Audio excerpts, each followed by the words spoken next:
Board परीक्षा में पूछे गए 2018 से लेकर 2025 तक जो बुक में नहीं दिए ऐसे सवालों की सीरीज का ये हमारा 10वां सवाल है। ये अगस्त 2020 में पूछा गया सवाल है।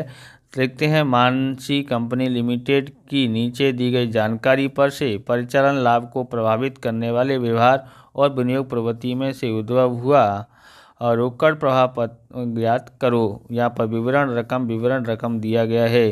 फर्नीचर की प्रारंभिक बाकी 12 लाख है, फर्नीचर की अंतिम बाकी 18 लाख है, फर्नीचर की घिसाई 2 लाख है, फर्नीचर की बिक्री 4 लाख है, बेचे गए फर्नीचर की बही कीमत 3,20,000 है। ओके, अब हमको सबसे पहले लिखना है, ये हमारे इधर यंत्र खाता का उधार साइड है और ये फर्नीचर खाता है यहाँ पर, और ये जमा साइड है। ओके, अब आपको ध्यान से यहाँ समझना है कि फर्नीचर की प्रारंभिक बाकी है उसको उधार साइड लिखते हैं, शेष आगे ले गए इस तरह से लिखते हैं। तो यहाँ पर लिखेंगे शेष आगे लाए, कितना है 12 लाख है, कितना है 12 लाख। ओके, और इसको लिखेंगे फर्नीचर की अंतिम बाकी, यानी इसको क्या लिखेंगे, शेष आगे ले गए, इस प्रकार से लिखते हैं। तो यहाँ लिखते हैं शेष आगे ले गए, कितने दिए हैं 18 लाख, तो यहाँ लिखते हैं 18 लाख। ओके, 18 लाख लिखते हैं। और कहाँ लिखा है, यहाँ पर लिखा है शेष आगे लेके गए 18 लाख। फिर उसके बाद देखते हैं घिसाई, फर्नीचर की घिसाई को कैसे लिखा जाता है, घिसाई खाते उधार और फर्नीचर खाते का। अब फर्नीचर खाता बना रहे हैं तो उसमें क्या होगा, खतौनी उल्टी हुई, जो घिसाई खाता उधार था वो क्या हो जाएगा, जमा साइड में। तो यहाँ लिखेंगे घिसाई खाता, और जमा साइड में घिसाई खाता लिखते हैं। कितना होगा, यहाँ पर 2 लाख है तो यहाँ 2 लाख लिखते हैं, बराबर। घिसाई खाता कहाँ आएगा, जमा साइड में आता है, 2 लाख लिखते हैं। उसके बाद देखेंगे हमारे पास फर्नीचर की बिक्री 4 लाख है, बिक्री इधर साइड और खरीदी इधर साइड लिखा जाएगा यंत्र यानी एक इस खाते में। ओके, तो यहाँ पर क्या लिखेंगे, रोकड़ खाता लिखेंगे, क्योंकि बेचेंगे तो हमारे पास रोकड़ आएगा, इसलिए रोकड़ खाता यानी ऐसे लिखते हैं, रोकड़ खाता उधार और फर्नीचर खाते का, इस तरह से लिखते हैं। यहाँ पर लिखेंगे बिक्री। ओके, बिक्री लिखा है, कितने में है, 4 लाख की बिक्री हुई है। ओके, उसके बाद हम लोग यहाँ देखते हैं आगे, बेचे गए फर्नीचर की बही कीमत कितनी है, 3,20,000 है। तो यहाँ हिसाब किताब करेंगे यहाँ पर, बराबर। फर्नीचर की बही कीमत, फर्नीचर की बही कीमत कितनी है, तो ये है 3,20,000। तो फर्नीचर बेचा कितने में है, तो यहाँ लिखेंगे फर्नीचर की बिक्री, फर्नीचर की बिक्री। ओके, कितने में बेचा है, तो फर्नीचर की बिक्री जो है कितने की बेची है, 4 लाख की है, 4 लाख में बेचा है।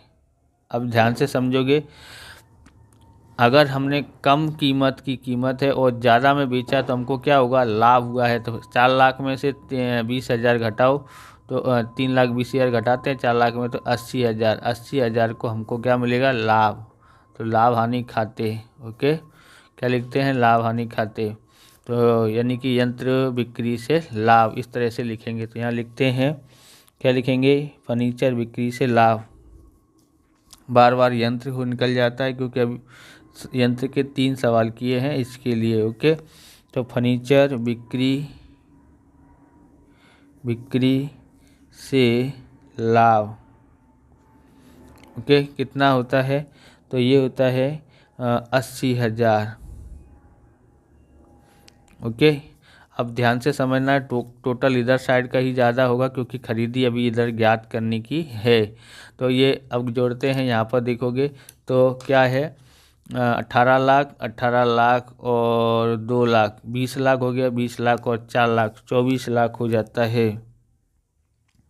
तो 24 लाख लिखते हैं। ओके, इधर भी लिखते हैं 24 लाख।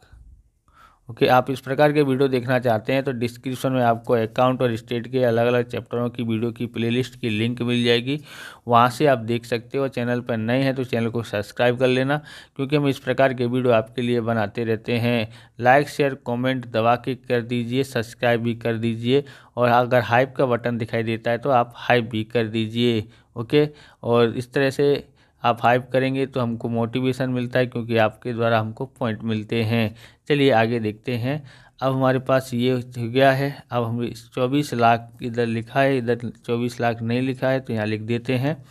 हो गया 24 लाख में से हम लोग 80,000 और 12 लाख घटाते हैं, तो यहाँ लिखते हैं 24 लाख माइनस 12 लाख, तो 12 लाख आएगा। उसमें से 80,000 घटा देते हैं तो कितना आता है, 11,20,000 आता है। तो यहाँ लिखते हैं 11,20,000। तो क्या लिखेंगे, खरीदी पर रोकड़ खाता लिखेंगे, रोकड़ खाता। तो ये हमारा क्या है, खरीदी है। ओके, हमने ज्ञात किया इसलिए क्वेश्चन मार्क हम लोग लगा देते हैं। अब आपको समझ में आ गया होगा। अब हम लोग यहाँ पर देखते हैं, विनियोग प्रवृत्ति में से उद्भव हुआ रोकड़ प्रवाह पत्रक हमको बनाना है। विवरण रकम इस तरह से लिखना है, और इधर रोकड़ खाता दिखाई दे रहा है, कहाँ पर है, यहाँ और यहाँ पर। इन दोनों की लिखेंगे, बिक्री और बिक्री और खरीदी लिखेंगे। तो हम लोग क्या लिखते हैं यहाँ पर, तो लिखेंगे इधर फर्नीचर की बिक्री, फर्नीचर की बिक्री। फर्नीचर की बिक्री कितनी है, 4 लाख है। कितनी है, 4 लाख। ओके, उसके बाद देखेंगे, क्योंकि यहाँ 4 लाख दिया है, अब यहाँ पर खरीदी है वो लिखते हैं फर्नीचर की खरीदी, फर्नीचर की खरीदी कितनी है, 11,20,000। कितना है, 11,20,000 है। अब यहाँ पर हम लोग इस तरह से लाइन खींच देते हैं।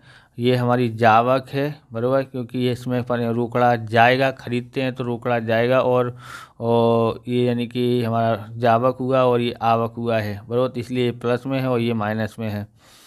11,20,000 में से 4 लाख घटाते हैं हम लोग तो कितना आता है, तो ये आता है 7,20,000।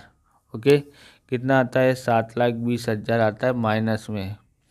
तो यहाँ इसको कोष्टक में लिखते हैं। क्या लिखेंगे यहाँ पर, ये हम लोग यहाँ लिखते हैं कि विनियोग प्रवृत्ति में से, विनियोग की प्रवृत्तियों में से उद्भव हुआ, माइनस में है इसलिए जावक रोकड़ प्रवाह लिखेंगे, जावक रोकड़ प्रवाह होता है। ओके, आप ये पेन खरीदना चाहते हैं, ये है जर्मन टेक्नोलॉजी का हाउजर जर्मन एक्सो पेन है, बहुत ही शानदार है, बराबर। ज़्यादा से ज़्यादा अभी इस पेनों को ख़रीदा जा रहा है, ट्रेंडिंग में चल रहा है, बराबर। तो आप पेन खरीदना चाहते हैं तो डिस्क्रिप्शन में लिंक दी है, वहाँ से आप इस पेन को खरीद सकते हैं, या वीडियो के नीचे लिंक है, वहाँ से आप खरीद सकते हैं, बराबर। इस प्रकार से ये वीडियो भी पूरा होता है। अगर आपको हमारा वीडियो अच्छा लगे तो लाइक करें, शेयर करें, कमेंट करें। चैनल पर नए हैं तो चैनल को सब्सक्राइब करें। मिलते हैं नेक्स्ट वीडियो में। जय हिंद, जय भारत, वंदे मातरम।